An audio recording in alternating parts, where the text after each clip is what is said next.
Hi, Sissy. How are you? I'm good. Hi. Oh no, I don't know why I don't see myself. My camera has not been working of late. It's been. Oh wait, hold on. It might be working. Give me one moment.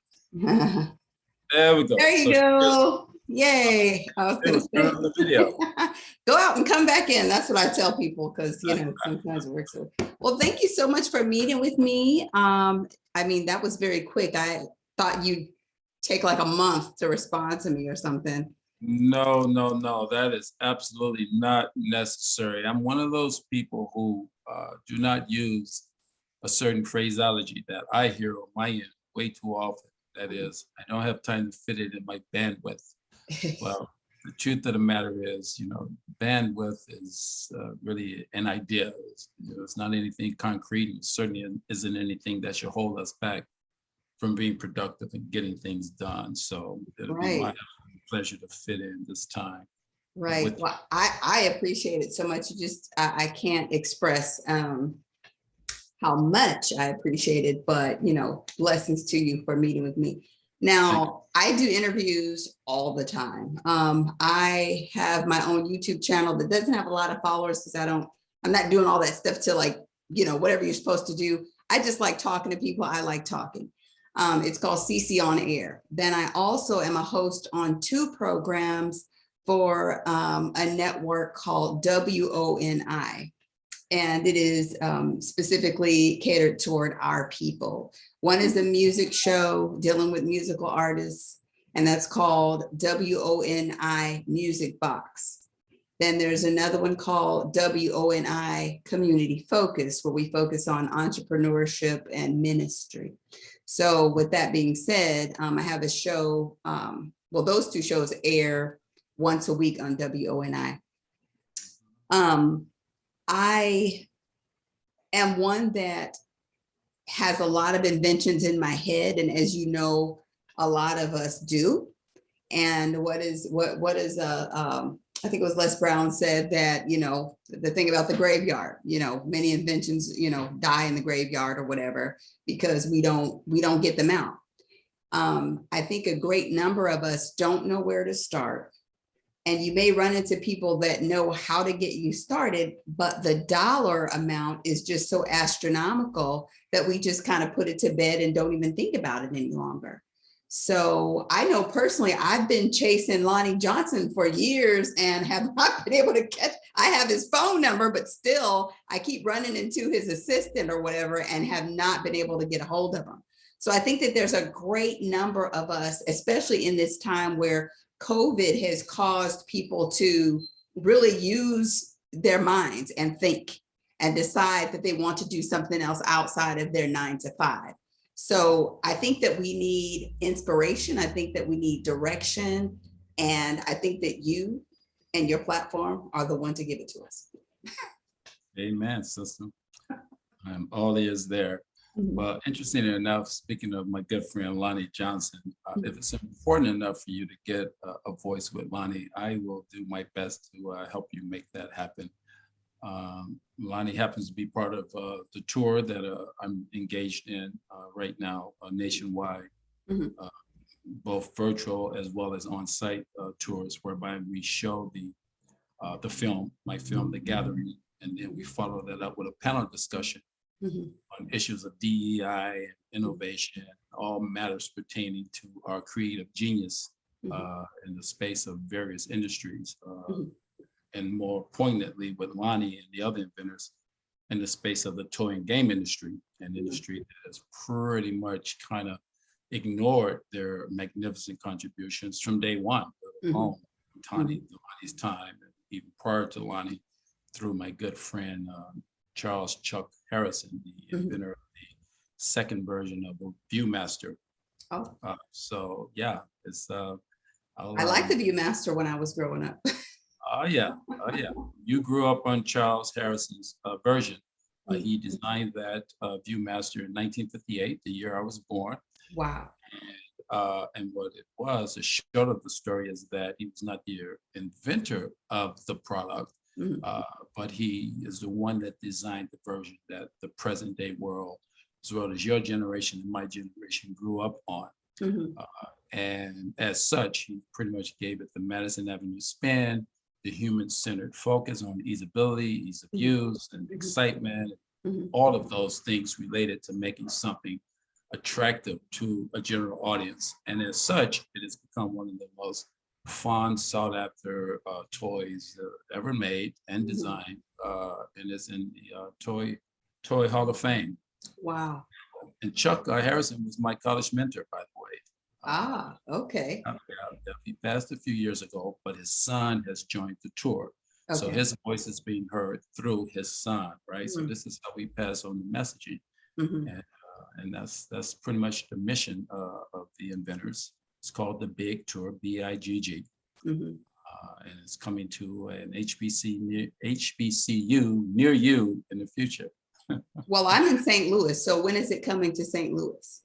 Girl, you tell me the closest HBCU and I will let you know. We have a couple of them here. I know you do. I know you Yeah, yeah. Wow. Okay. Well, that sounds like a plan that, hey, we need to get enacted immediately. by all means. So tell me a little bit about yourself. Like, what is the first thing that you actually invented? Like, I mean, we can go way back to 7 if you want to. Mhm. Well, I can show you the first actual product I invented. I can hold that right up to the camera in a moment. Okay. But the inventive nature was long before that product ever Okay. existed. The inventive nature probably started around 5 or 6 when I found myself absolutely fascinated with the Bell telephone. Okay, and I'm talking about the old rotary phone, the one that Right. was molded out of that heavy phenolic plastic, Mhm. and would come apart, and they was assigned everyone in the country the same phone, right? And so when you had phone service, you had no choice but to use Ma Bell's phone, right? So you have the rotary dial, you have that heavy receiver, you have that very short distance cord. So it's not as if you were able to take this phone anywhere in the house, right? Like you do with today's cell phones. Mhm. And I was fascinated by that phone. And every time it would ring, every time my mom was slamming on the table. I was just loved the sounds and the feels of that phone. So one day I decided I would take it apart. Uh-huh. And in taking it apart, it just amazed me and thrilled me. And unfortunately, I wasn't able to get it back together, right? So that little element of mischief ended up causing me probably to get a whipping. I can't remember. But that was back in the day when it was still okay for Right. mom, mother's neighbors to spank your behind for doing something mischievous. Mhm. And that's where my inventive DNA was first touched upon, where it was pretty obvious that this curious-minded, hard-headed, big-headed kid Mhm. was on his pathway towards innovation. But what is And it that fascinated you specifically about taking the phone apart? When you looked at it and you saw the interworkings, like Mhm. what is it that made you say, whoa, this is Oh my God, we're talking about copper wound. I don't know.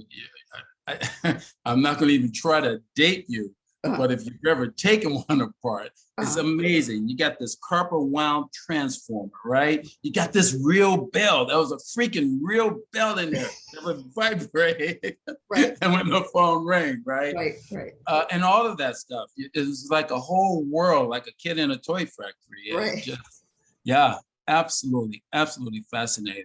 And I was always one who would digest information visually.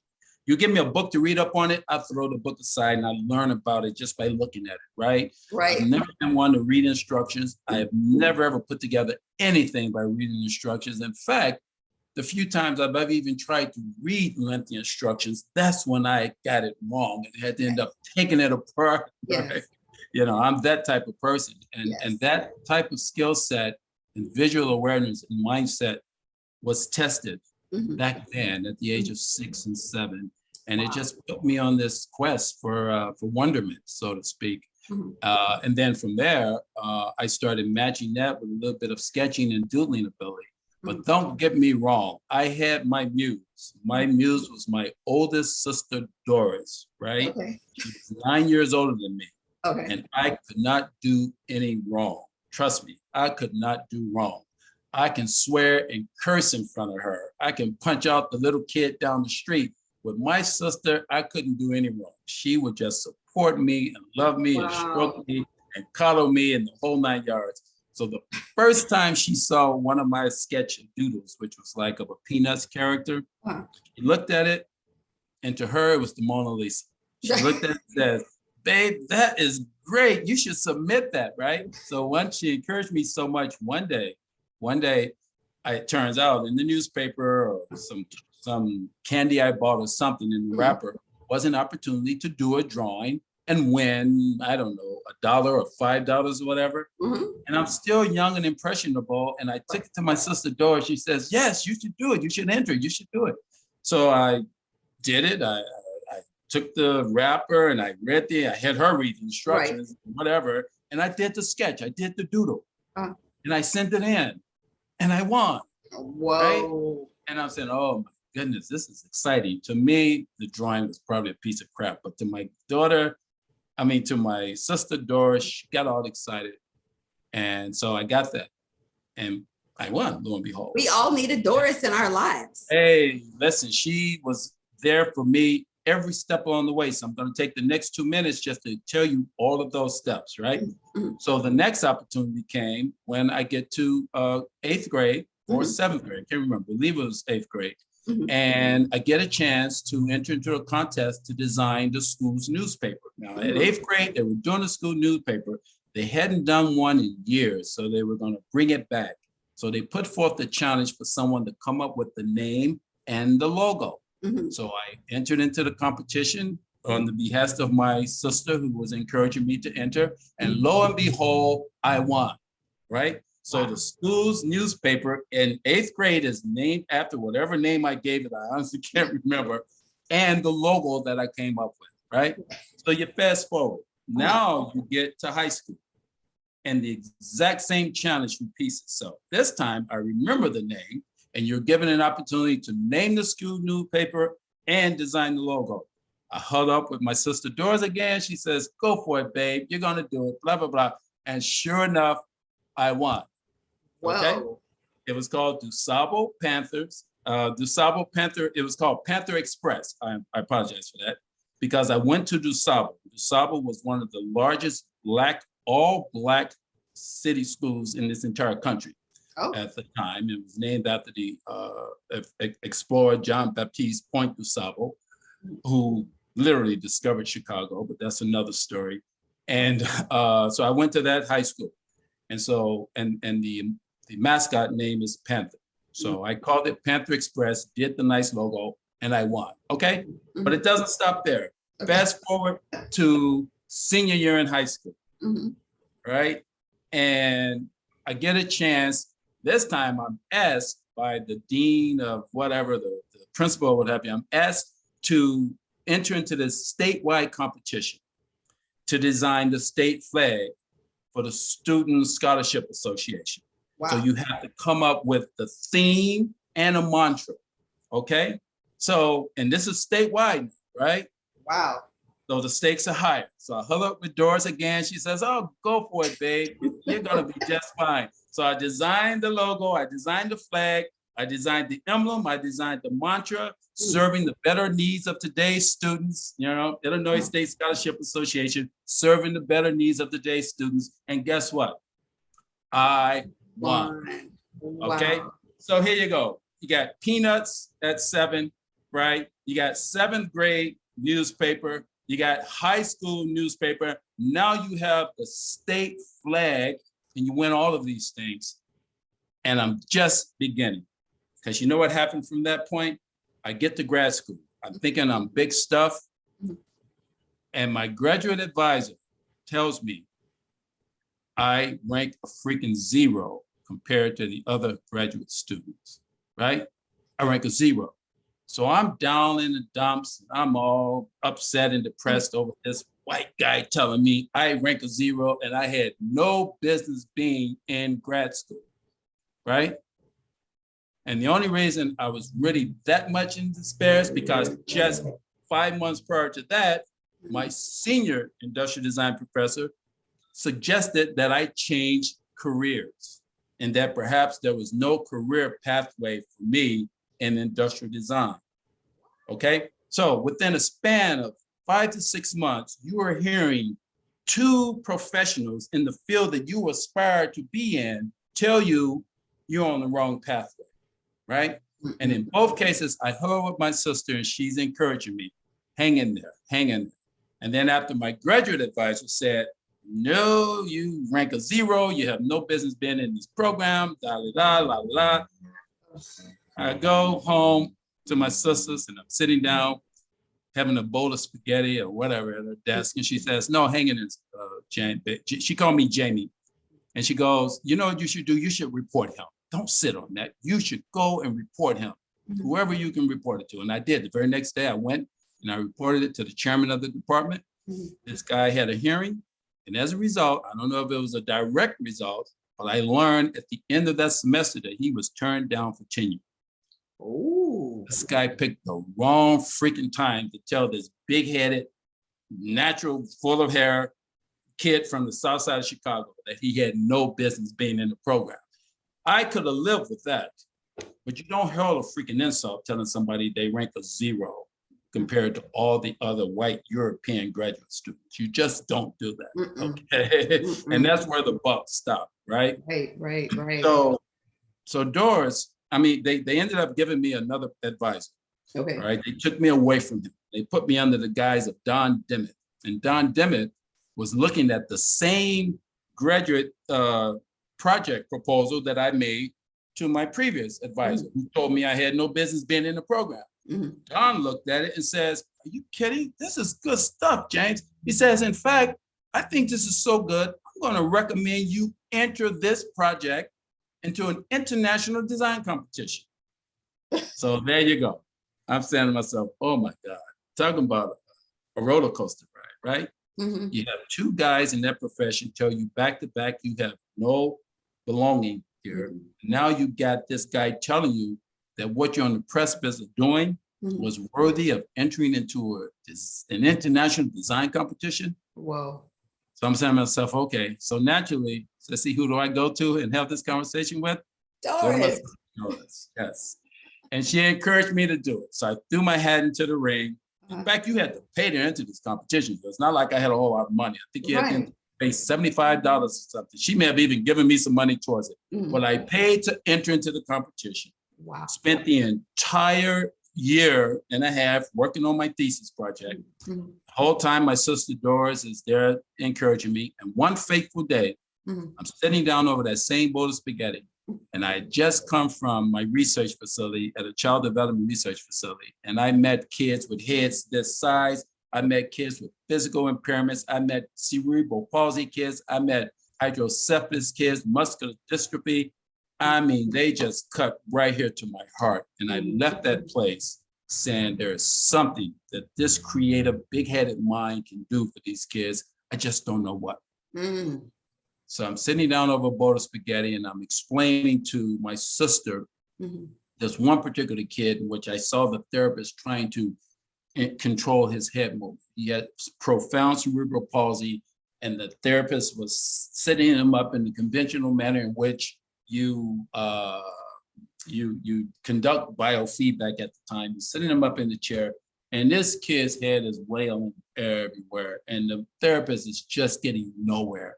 So I shared this experience with my sister and I said, oh, there gotta be a better way. You know, I saw them, you know, doing this and I saw them doing this with the kids on the balls and all of that. And there has to be a better way to help these kids control their head movement.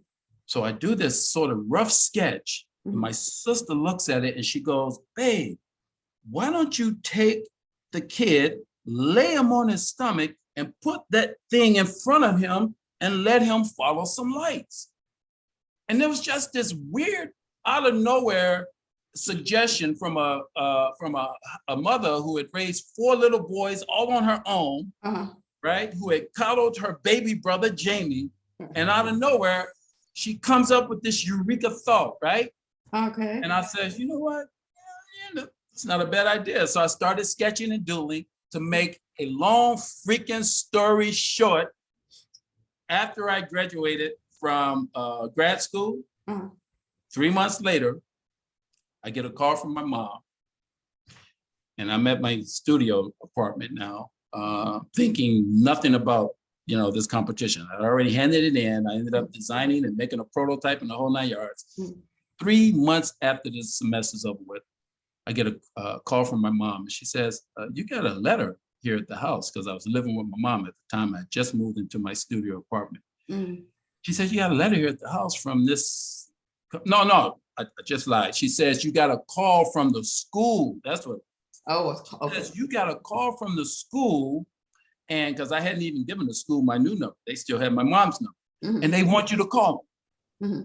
And I say, okay. So I called the school office, and they says, James, you got a letter from the research, the organization that sponsored the competition. The big cheese. They couldn't open it because it was addressed to me. Right. They says, we have it here. You want to come and get it? And I'm thinking to myself, it's probably a routine rejection letter, right? Because I got to tell you, I had gotten 14 rejection letters. One thing I failed to tell you is that the reason why I went to grad school is because I knocked on so many doors after my senior year in high school, determined to prove that senior professor wrong. And every single door I knocked on said no. And so they made a routine of mailing you a rejection letter. So I'm intimidated. I don't want to go see that freaking letter. I don't want to go anywhere near it, right? And they said, well, do you want us to mail it to you, or are you going to come and get it? Right. And I says, you know what? I'll come and get it. I'll come and get it. I had no precepts. I had nothing. I had zero. In fact, I was afraid to open the freaking letter. Right. But I go, and I had my own mailbox because I was a TA when I was in grad school. So I still had my mailbox there. There the letter was, a yellow letter. And I open it up. Bam, right there. Congratulations, you won the 19th blank, blank, blank, blank, blank, blank. The first person I thought of was who? Doris. You damn well better believe I was. First person I thought of was my sister Doris. So you follow the arc of that story, and what you've learned is that my sister Doris inspired me into every single design competition I ever entered in. And guess what? I won every single one. And she was my muse. She was my absolute muse. And that's what catapulted my journey into innovation. I went straight from winning that award to going down to Houston, Texas to receive the award and make a presentation on the award in 1982. There was a company from New Jersey that was at that particular conference looking to hire design engineers. They interviewed me and offered me to fly up for the interview, and I got the job, and I've been here ever since. 40 years. It'll be 40 years next month. Wow, that is amazing. So while you were talking, I mean, I was able to follow the story so well because, again, I'm engaged. I love stories about inventions. As a matter of fact, before I even found your story, hold on, I'm gonna get something real quick right here in my bag. Let's see. The little people didn't move it. Okay. So my granddaughters and I went to a different library. We normally go to the one that's local, but we went to one in the city of St. Louis, the largest city library. And we picked up this book, African American Inventors. Now, of course, there's many books like that, but I saw Pat this. Slooby's book. That's Pat Slooby's book. And this is her other one. She has two. I have that book. Okay. Somewhere around here. Yes, that's Patricia Slooby, right? Is she the author? This is Stephen Curry. Oh, that's Stephen Curry's book. Okay, Patricia Slooby has written one just like it. But go ahead, continue with you. So again, before I even found your information, this was like last week sometime I picked up this book because I had decided that I am going to inspire my granddaughter, 3. I mean, she's 3, but inspire her to think about these things early, because I think the earlier that you cultivate them, the more time that they have to actually pull that out and be more creative and actually seek the help that they need to do it. You know what I mean? Believe it. You absolutely better believe it. You did the right thing. You grabbed the right book, and there's lots of information about hundreds of African-American inventors in that book. And we need more authors like Stephen stepping forward, writing our story. Indeed, indeed, absolutely. Yeah, there's a book that has like, there's a newer one that has like all these different inventors in it. I don't remember the name of it, but I'm sure I can find it. But I am just so intrigued by this. And again, the problem is we don't know where to start. Now, before we get on with that, I want to get back to your sister Doris. I mean, because Doris, I feel like Doris, I need Doris, you know, seriously. But all do. Doris deserves a children's book. Like, I think that you should write a children's book of inspiration about Doris. And just, you know what? That's a fresh thought. I like that. Yes, yes, because there's a book by an author named Yamada, is the last name. What do you do with an idea? He actually has a series of books. I love that. What do you do with an idea? But I can see a story just like that about Doris, like every step of the way. She's like, go ahead, babe. Go ahead, JB, you know, and you just like as a little boy, like showing you as a little boy. And then as time went on, you grew up and she's still inspiring you. That would be a great inspirational book. Still inspire me. You know what, Sissy? In all these years that I've been telling that story in one way or another, you're the first person that has actually connected that idea. And I've been so close to it that I've obviously hadn't seen it. You know, that old adage, you can't see the forest for the trees. Well, now I see it, and I am so glad you've made that suggestion because I'm going to do just that. I know you are. Honor my late sister Doris. I know you are. I mean, but we all need to we need to have Doris on our bookshelf when we need inspiration. You know what I mean? Funny. It's taken, oh my God, we're talking from 6 years on up until now, and I'm 64. 58 years, and it's going to come full circle. I am going to honor my sister. I'm going to do the sketch. I'm going to do the doodle. I'm going to just do the entire book. And thanks to you and your brilliant suggestion. I appreciate that. That is a blessing. Well, I look forward to seeing that book. I'm so glad that you told me that story. I love it. I love, as an adult, I love stories. I love happy endings, of course, but I just love real life things. I don't even really like regular TV. Most people say that, but I love documentaries. I love real life situations. Yeah. Well, that's what I'm committed to, documentaries. So yes, that's what my film company is. I love it. That is so great. So now you've got this platform where you have other inventors around you. Now, I did not see any women. Oh yeah, girl, you better bite your tongue. I got 3 women. I have 3 women in my here, let me turn on the full screen. I don't know why I'm so small screen here. I have 3 women on my team, and I'll give you all 3 of their names. Okay. One is Nicole Murphy. She invented this app called Barter Black, and Barter Black facilitates the bartering of services within the African American community. Okay. For one another, within one another, and so forth and so forth. Now, it's not exclusively just for Blacks, but it's intended, you know, to serve that purpose as a direct conduit for interfacing of services.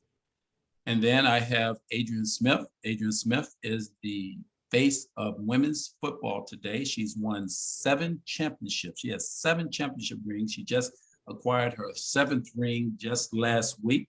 Wow. And she is the inventor of this fun and engaging football card game called Blitz Champs, right? And then I have Helen Hayes. Helen Hayes, listen to me.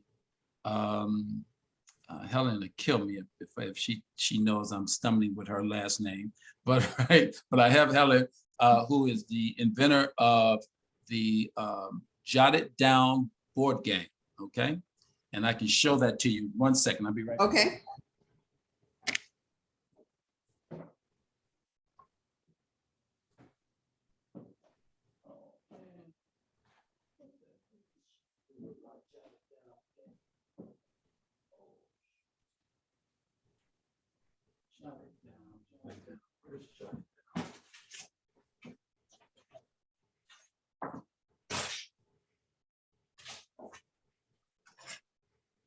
I had it wrapped in Christmas wrap because I was doing a reenactment for one of the inventors in my movie Big. But anyway, this is Jotted Down. Okay. And Helen is the inventor of this game.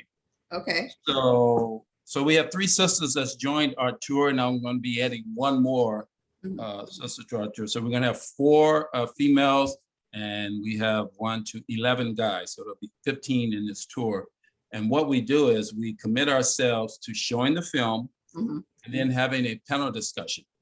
The panel discussions so far have been all exclusively DE on issues of DEI, but we're beginning to broaden that, right? So it's going to broaden to answering questions about how to get into this space. It's going to broaden into even just answering the question, how does one go about being a creative? How does one go about attaining a patent? You know, how does one, if you have an idea, how do you get it off the ground? You know, what does it cost? So we're going to start answering those questions in our panel discussions as well. Wow, that I'm just like having a hard time keeping myself contained. There's a lady that I've been working with for a couple of years, and we kind of fell off because of the pandemic, whatever. And she contacted me just last week and was like, have you found anybody for my invention yet?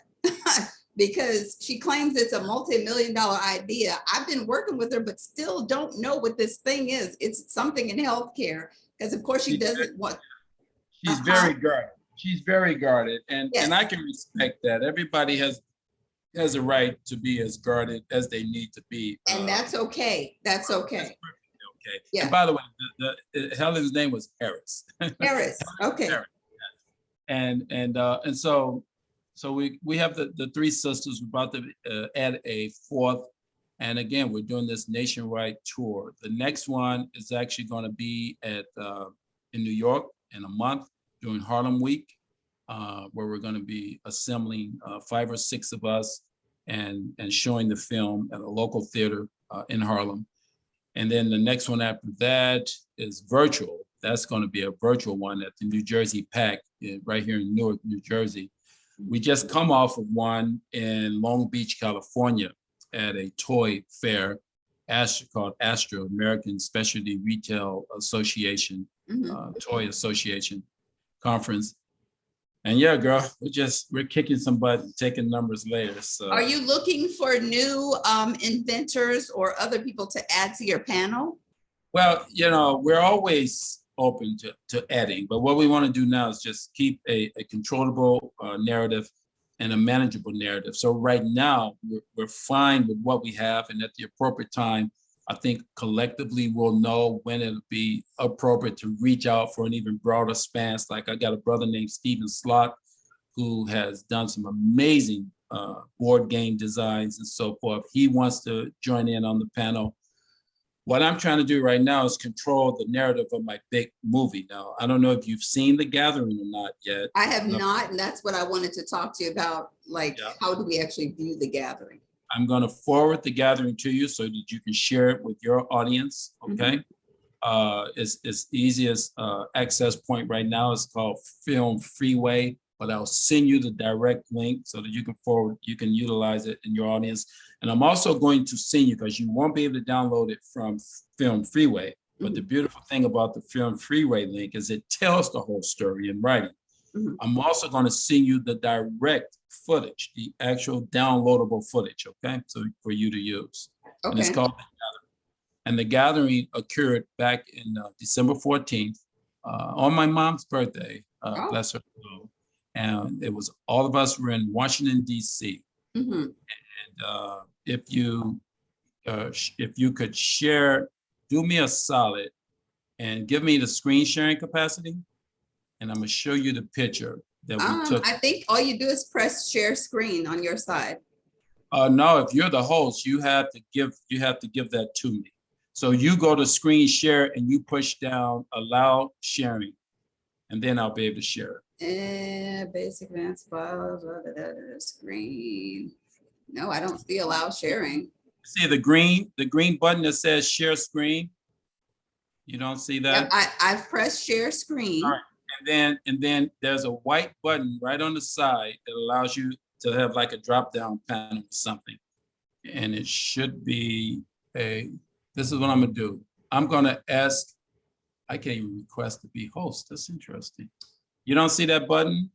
Let me see video. It's possible when you set up your Zoom link, you probably didn't push that portion that allows you to share the screen. But it doesn't matter. The picture that I want to show you was a picture where I have 9 of the greatest minds in the toy and game industry that this country has ever seen. We're all coming together for the first time. Is there somewhere I can go on the internet? Just type. Oh, yeah. You can just go right now to, let me see the best way. No, see, you're not going to be able to access the Film Freeway unless I send it to you. If you want, I can send you the link right now, and then you can open it up. Okay, let's see if that'll. So let me do this. I'll be right back. I'm going to send you the link. It'll take me 2 seconds. Okay. Let me just get out of here. Let me just view here. Oh, wait. Let's see. Okay. Let's see if I click on this. See if you can share the screen now. Actually, I can. Very good. That works. Okay, so I'm gonna get up the gathering right now. Okay. I'm gonna pull up the gathering. Let me just go to the shared screen. Okay. This is perfect. So you see my screen now, right? Hold on. Let's see. I see you, and it's smaller. You don't see my screen? I see you smaller. That's it. But you don't see my screen. Nope, don't see your screen. I have to stop the share. Now you should see it. Do you see my screen? No, hold on. Let me stop it. Okay, I stopped it. Now try to do it again and see what happens. Now, yes, now we got it. You see my screen? I got you. All right, girl, I'm about to knock it out of the park. Give me one moment, okay? Okay. All right, give me 1 second here. Film Freeway, like Inventors got game right here. Okay, so you're about to see. You see, did that just come up? It did, and it's tiny. So let's see, how can we? When you say tiny, like how tiny is tiny? Oh, okay, I got it now. There we go. There you go. So anyway, that's the picture that we took on that fateful day. And this is what set everything into motion. You are looking at lore there. You're looking at Marvel superheroes. You're looking at, the Black Panther, literally the Black Panther, because this brother right here, he had a chance to work on the Black Panther. He had a chance to work on Iron Man. You know who that is. That's Lonnie Johnson. Yes. Get that meeting with Lonnie, okay? Uh-huh. This is David Bonner. This is Albert White. He took part in helping to introduce the internet to the world, literally to the world. Wow. He wrote a book called Race for the Net. Race for the Net. Let me write that down. That subtitle, When African Americans Controlled the Internet and What Happened Now, okay? So I was a good friend of Lonnie Johnson, and he travels with us on the tour. All right. Right here is Ken Johnson. Ken Johnson invented Phase 10. If you're not familiar with Phase 10, I will show you. Oh, no, come back. I'm familiar. That's my husband's favorite game. His favorite game. Very good. Yeah. Game right here. And yes. Ken is celebrating 40 years. 40 years. Oh, wow. One of the longest running successful card games in the world. And it is the second most popular selling card game in the world, second only to Uno. Wow, that's amazing. Okay, so that's Ken Johnson. Okay. Over here is Mason Williams. Mason he literally runs DEI for Mattel. He's done all kinds of amazing toy designs. Right here is Charles Harrison, right? Charlie Harrison. He's named after his father. And as you know, his father designed the Viewmaster. Here's the original Viewmaster right here. 1958 version, right? And over here is Mr. Lamont Morris. Lamont Morris designed the present day Easy Bake Oven. Okay. Oh, okay. And it's called Real Mill Oven. And he's also an author. He wrote a book titled The Rolling Top. And what this is a book of poems chronicling his experience as a Black toy designer in a field that pretty much has ignored the Black creative, period. All right. Wow. And it's a Black toy maker's journey through a maze of racism in America. All right. And That's a so good book. I've not heard of that, but I will definitely pick that up. I'm gonna get a hold of it. And then this is Charlie's book, who's not pictured here, that's on the team. It's one of Charlie's biographers, Jeffrey Tremingham. And he contributed to this book called A Life's Design. And there's old Chuck Harrison right there. That's my college mentor. Okay. Mhm. And then lastly, we got my man, Elliot Eddy. What did Elliot Eddy do right here? Elliot Eddy designed the Entrepreneur board game. I know Elliot Eddy. I've interviewed him, and that's who I was thinking about when I said, were you looking for more people? I know him. Girl, please. He's already part of the team. Okay. So we got our Ocean's 11 right here. And before we start doing the other versions of 12, 13, 14, and 15, we're going to really develop a precedent and really make some inroads with what we have right now. Then we can start breaking off and adding to the teams. There's talks about having literally 4 sectors of us: Big East, Big West, Big North, and Big South. Okay, we'll grow to that. We'll grow to that. And then in the film itself is only 30 minutes long, and it chronicles that experience, the conversation. When this picture that you see here, 8 hours later, we're sitting in the conference room having a 3-hour discussion, and all of that is captured. And what the gathering does is deduces that whole conversation for 30 minutes. This particular gathering just won as finalists in the International Diversity and Black Film Festival. Just got notice on Monday that we're finalists in that. On Monday, okay. Just got notice this past Monday. Yep. Wow. Poster that has all the brothers on it right here. And these are the 6 guys. Now, if you're saying to yourself, where are the women? Don't worry, I'm telling their story as well. I got their story well chronicled in my film called Fierce Brilliance. All right.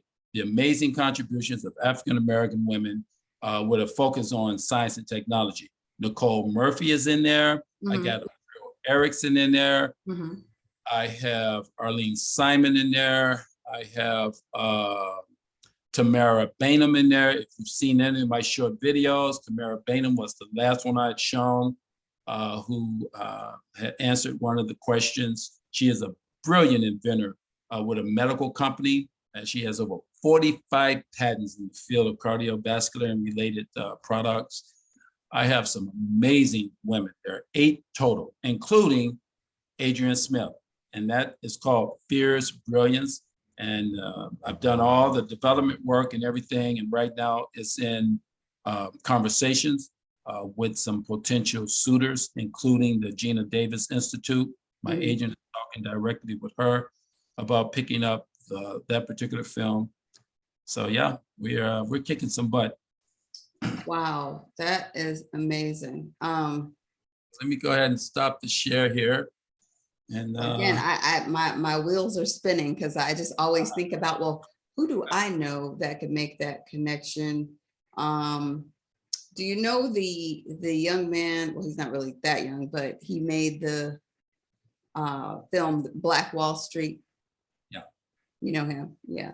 I don't know. But you know who he is. Okay, perfect. Wow. So when do you expect that latest film will be out? What do you think? Well, the first film that has to release is Big, and I'm expecting Big, the 2-hour documentary, to be finished at the end of December. So that's where all of my energies are being poured into finishing. Wow. And I plan on starting the development work and taking the talking heads and everything. Let me show you real quick I'm going to just share one more time. I'm going to show you real quick the development work for sisters who invent, or what I actually call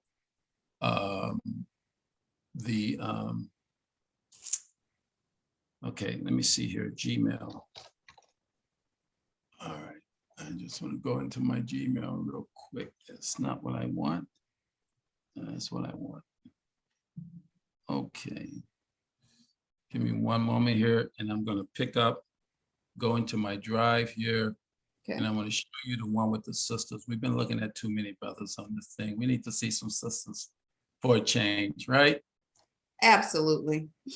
Have no fear. I'm about to show you all the sisters you need. Let me see here. Shared drives. It should be right in here. Open gate. Okay, shared drives. And I'm pretty sure it's this one here. And Black and Goodness Got Game. That is not the one I want. I want the one with the sisters. And open gate, one pager, project deliverables, pitch deck material. What I'm looking for is the pitch deck of all the sisters. Let me see if I got them here. That's just the casting sheet. This will show you some of the faces, I believe. Well, if you go back, oh, okay. Those are all the faces. But you were saying if I go back, you had seen something? No, if you go back and if it's properly labeled and you type in the search engine pitch deck or whatever it is that you're trying to find, then it should pop up. It should pop up. I agree. Let me just go right in here. Because that's the only way I can find anything is if I. Girl, I know exactly what you're saying. Plan packaging, that's not it though. Just what I do, I need to just be in my regular email. So let me just go to my email. Okay. And I'll be able to pick it up. Just give me 1 second here, Gmail. And my pitch deck. Look, there we go. Now, while you're looking and searching, have you ever done anything with Mr. Dudley? Mr. Dudley, which Dudley are you referring to? Mr. Dudley in North Carolina, the hair care man, Mr. Dudley. I'm not familiar. Oh, good. I had the pitch deck. Oh yeah, I know the name. Yes, I had the pitch deck right in front of me the whole time. Okay. But anyway, here it is. I'm gonna take. I already told you about the one with the 6 guys. I'm gonna take you right to the one with the sisters. Okay. Okay. Originally, it was going to be called Sisters Who Invent, and then I was encouraged to change the name to Fierce Brilliance. Okay, chronicling the amazing contributions of African American female inventors in this country. Something to that. Right? So this is the backstory. These 8 African-American women are connected not just by inventions that they have created, but by their commitment to using their respective talents manifested through invention to help improve the everyday lives of human beings, okay? And that is their charge. We got Janet Emerson, good friend, who's the very first African-American woman in this country ever to attain a software app, okay?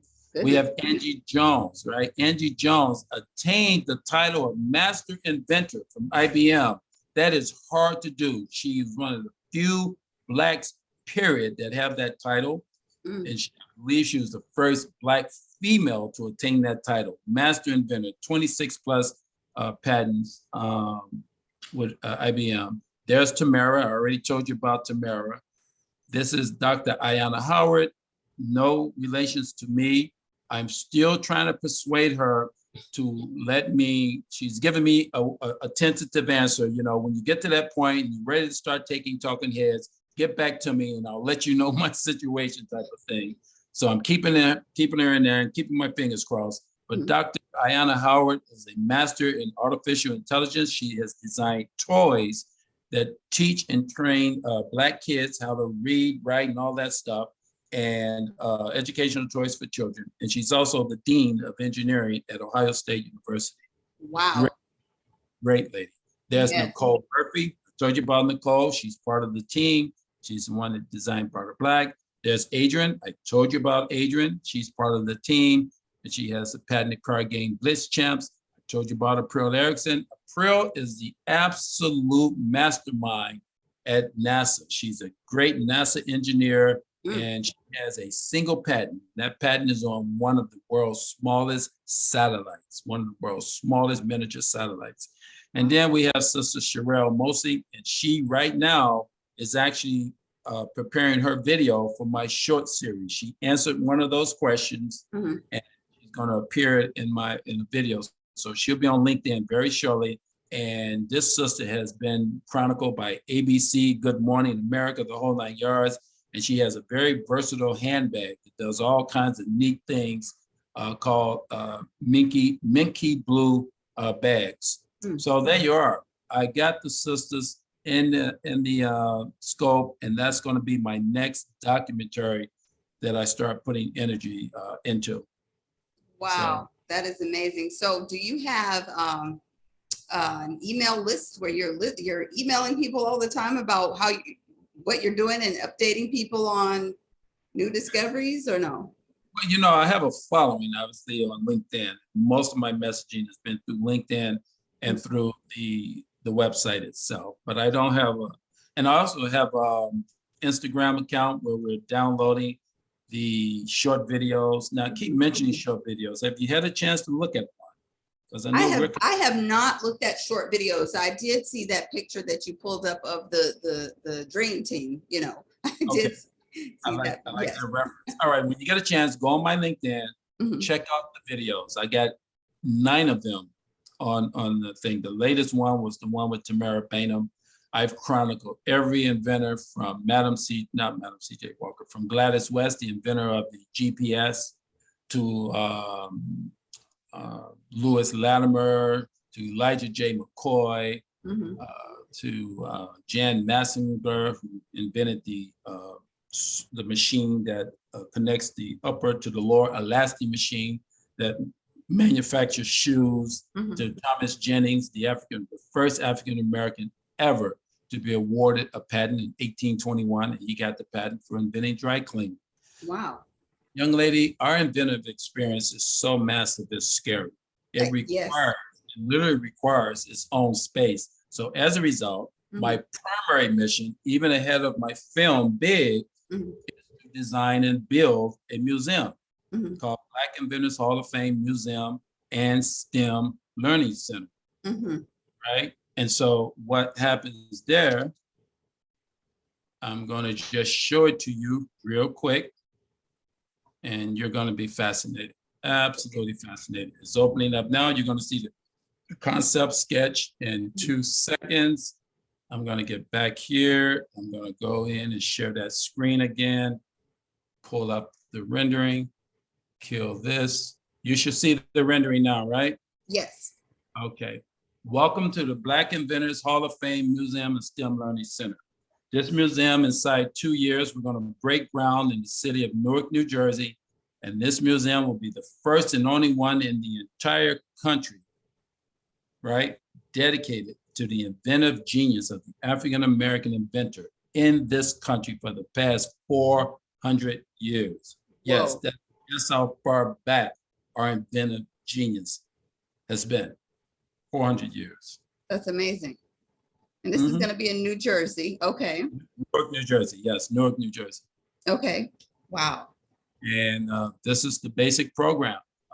Onesimus Foyer. Onesimus is the father of the inoculation, hence the father of vaccines, although he does not get credit for that. That credit goes to an Englishman, Jenner, 70 years after Onesimus introduced inoculation vaccine making process to this country in 1721, when he saved the town of Boston with his ancestral knowledge. We got Legends Hall. Imagine, if you will, 10 of the greatest inventive minds, right, this country has ever seen during the golden era of innovation. The 10 greatest African-American inventors during the golden era of innovation. I'm going to have a hall dedicated just to them with full life-size statues, whole 9 yards, artifacts, storylines, visuals, audibles, you name it. It's going to be there in Legends Hall. Wow. Nothing ever seen before. Then we're going to have a STEAM exhibit hall where a lot of those great scientists and faces you saw, the Dr. Ayanna Howards, the Dr. Prill Ericksons, the Dr. Arlene Simons, and all of them are going to be there. Their stories being told. Dr. Patricia Bath, who did the glaucoma laser machine. They just inducted her, by the way, into the National Inventors Hall of Fame. She was the first African-American woman ever to be inducted into the National Inventors Hall of Fame, along with the great doctor from Google. The name will come to me in a moment. And both of them were inducted into the Hall of Fame at the same time. Marion Croak, okay? Dr. Marion Croak, who is living, and Dr. Patricia Bath, who died a few years ago. They were both inducted into the National Inventors Hall of Fame, along with my buddy, Lonnie Johnson. And I was there to honor these guys, and it was just a great moment. But anyway, they're going to be on display there. The main exhibit hall is going to always change. It's going to have present day significance because we have a gazillion billion present day, right? Wow. Doctors, scientists in the invention space doing remarkable things. And it's going to be my charge to give them a voice, right? And it's going to happen right there at that museum. We're going to have a 100, ignore that 50 seat. It's going to be a 100 seat theater, which will be showing not only my documentaries, but other documentaries from other Black producers, right, of content in this space. I'm gonna have a tea room. I'm gonna have a bookstore and a cafe where all of these amazing books can be purchased, along with Patricia Slooby's book. You know, this sister here spent over 30 years as a Black patent examiner. Wow. And she's also on my museum planning committee for the museum that you're looking at now. She's on my planning committee. And then it's going to have a STEM Learning Center. And that STEM Learning Center is going to be for like your niece and nephew you just spoke of. And for my grandson, who's 9 years old. No, my granddaughter. Your granddaughter, oh, girl, you ain't got no grandkids, please. Yes, I have two. Go ahead, girl, you wear it well. I have two granddaughters. One is 3 and one is 9 months. Absolutely. Isn't that amazing? And doesn't being a grandparent transform your life? I wouldn't have it any other way. Absolutely, girl. Tell me all about it. But yeah, it's all there. And you know, and so just to let you know how serious this is, I'm having conversations right now. I won't mention names. I have conversations right now with some people who have the capacity to make sure within their own ability, with their own individual ability, have the capacity to make this museum a reality where we can start breaking into ground tomorrow. So yeah, we're quite serious about this. And this is also important for you to note as we close. In conjunction with this project, I'm being joined by Hampton University, which is a historically Black college, right, in Norfolk, Virginia. And Hampton has the only Black architectural program that dedicates itself to designing museums. Okay. And so I'm being joined by them. They're going to design the museum and then hand it over to me and my architect of record. And we're going to run with it and go from there. And the professor that's heading up that team, his design firm lost out to David Ajay for the design of the African American Museum in Washington, D.C. Right. And it's fortunate that they did lose out because it has actually enhanced his attraction to this project. He now gets a chance to recapture a lost opportunity. And I'm taking advantage of an opportunity that the African American Museum passed up. And it's unfortunate. I know I'm one of their biggest critics because I have gone on camera and have stated numerous times that they passed up an opportunity to shine a light on the inventive genius, genius of the Black American inventor in this country. And it's a sad testimony. But let me ask you, what would make them do that? Would it be the funders? Are they limited in what they can share? Yeah. You said it. It has the name in front of it, Smithsonian. Smithsonian was the main sponsor of this. And by Smithsonian's own admission, by their own admission, even the American Museum fails to tell our story. Right? The American Museum is across the street from the African American Museum. I just recently took a tour of the Limousin Innovation Center at the American Museum. And the entire time the director is sending me on a tour, I'm hearing intermittent apologies as I'm looking at nothing but white faces on the wall. What? Documenting the story of innovation in this country. Oh. So it is conceivable that they thought perhaps the curator was going to take advantage and highlight the Black inventor experience, but they passed up the opportunity. Now it's coming up on 8 years since that museum first opened up. And they still haven't done it. But don't worry. You know why? Because the good Lord said, don't worry, guys. I got a bigger plan. I have this big-headed guy named James Howard who's going to take the baton. You can hand the baton to him because he's going to make sure that this gets done right. And that is just how large our experience is. Here's the reason why it was a good thing they passed it up. Because our inventive experience is so large, it needs its own space. Right. It shouldn't be shared by musicians. It shouldn't be shared by athletes, right? And by the way, that's the area that they focused on most. Our musician accomplishments, our athletic accomplishments, and then civil rights and slavery. Now, don't get me wrong. All of that is important to our history. I'm not degrading that. Right. But my point is this. There's a reason why the inventive part was passed up. Because well, those are the areas that make other people money, but keep us poor. That's just all there is to it. Well, the truth of the matter is we need to know that our people are larger than just musicians and larger than just athletes. And when you listen to the gathering, I want you to take the time to listen to the entire 30 minutes of the gathering. You will hear Lonnie Johnson say exactly that.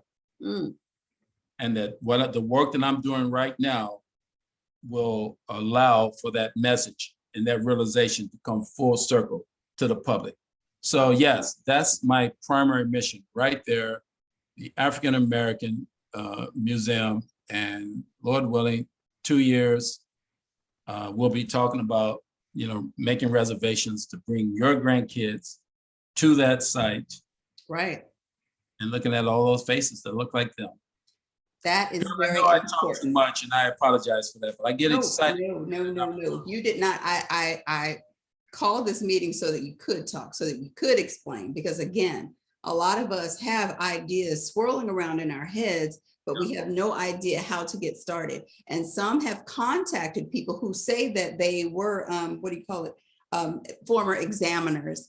And it still seems that they really don't know how to get the ball rolling, or they're asking for astronomical amounts of money, you know, because I'm coined as. I give all of my advice away free. Okay. If you want to have any of your readers contact me directly, help them do that. I would advise them regarding patents. I would advise them on what to do, what not to do, how to get a design off the ground, the full 9 yards. You can't be about doing this as a self-serving mission, right? This can't be about that. Right. You know, I have over 20 patents myself. I'm tied to the patent community.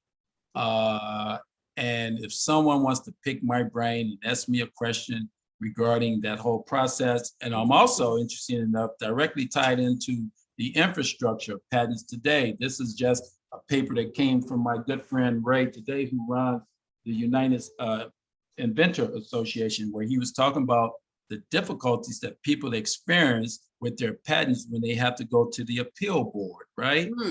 Talking about the frustrations that people experience, white, black, and indifferent, when they have to go to the appeal board. So I sit on the United States Intellectual Property Alliance. I sit on that board. I'm also a member of the National Academy of Inventors, where we discuss issues of DEI within the innovation space for Blacks. I work directly with the United States Patent and Trade Office on issues and discussion panels and all that. I was just in Detroit, Michigan 2 weeks ago, meeting with the head of the United States Patent and Trade Office and a discussion session on DEI in the innovation space. And I'm also good friends and have a working relationship with the National Inventors, National Inventors Hall of Fame, whereby I just finished helping them design and curate their first ever Black exhibit hall called Breaking Barriers. So whenever your guests are in Washington, D.C., they can go to Alexandria, Virginia, open to the public. They can go to Alexandria, Virginia at the United States Patent and Trade Office, and they will see an exhibit hall that I helped to curate called Breaking Barriers, and it Okay. highlights the Black inventor experience. Wow. So, I know it's a lot, but it is a lot, but it's important because, you know, again, we have to get started. You know, it starts with an idea, you know, and once you have the idea, you know, I believe you have to pray about it, you know, so that you can receive what you need from others. They can help you build your idea and make it come to fruition, you know. But, you know, we're so caught up in jobs, we can't even think. So, you know, we've got to do this. So I'm glad that you were able to talk with me. Now, if people want to be a part of the forums that are going to be online and to keep up with you, I know you said they can find you on LinkedIn, but how would they tap into being a part of the virtual forums? The virtual forums would probably best be, that's a good question. I should really set up a way in which people can kind of know what's happening in the future. I haven't set that up yet, but again, you've given me one great idea for my sister's book, and you've given me another one now. You know, a way in which people can check in and know what's downline with these forums. So I'm going to set up a forum, Black Inventors Activity Forum. I love that. What's next? That I'm going to set up, and more than likely, I'm either going to set that up through Instagram, or I can also set it up on my Black Inventors Hall of Fame LinkedIn page. I do have a Black Inventors Hall of Fame LinkedIn page. But the thing is this, here's my thought. To appeal to the broader public, they would have to know about you in order to know to go to your page or even be linked into you. So you have to do several things. You have to, of course, utilize social media in all its forms. Facebook, YouTube, Instagram, Twitter, all those things. But then I am also an advisor for Constant Contact. So if you're not putting out a newsletter, you should definitely be putting out a newsletter through Constant Contact, whereas you could just be sending, you know, emails to people, you know, that would definitely be interested in what you're doing. All these things can link in together. Yeah, I can do that. I can get in touch with Constant Contact and set something up. Right now, the closest really is through Instagram. I do have a constant Instagram that we. I'll send you a link. I'll send you a link because I'm an advisor. But yes, so definitely get on that, I would say, so people can know about this, so we can all get started and we can know what's going on, and we can reach out to you and siphon you for all the information that we need to invent what we need to invent. Now, you said that people are set up to put the museum together, but are you still taking donations? Are you taking any donations from people? I am. I do have a notice on my website, my byhoff.org website, and the pop-up page. As soon as it pops up, it lets the audience know that I am taking donations for the museum. Yes. Okay, that's perfect, because I know many people listening would love to donate to this project, you know, because it's sad to see someone drop the ball, but it's great to see somebody pick it up. So they would gladly support you. I would support you. I really support that. I honestly will support that wholeheartedly. And this is actually one of the first times that I've had an opportunity in a bullhorn to even make that announcement. So, Cicely, I appreciate that. Well, we are definitely grateful. Feel free to contact me and we can talk again. I didn't know if this was going to turn into an interview or a conversation, but meanwhile, looks like it's both. So it is recorded. I'll definitely forward you over a piece of it when my husband does his editing thing for it. But I just thank you for taking the time again to talk to me, and look forward to talking to Lonnie Johnson and talking with you again, and calling Eddie and say, hey, I didn't know you were.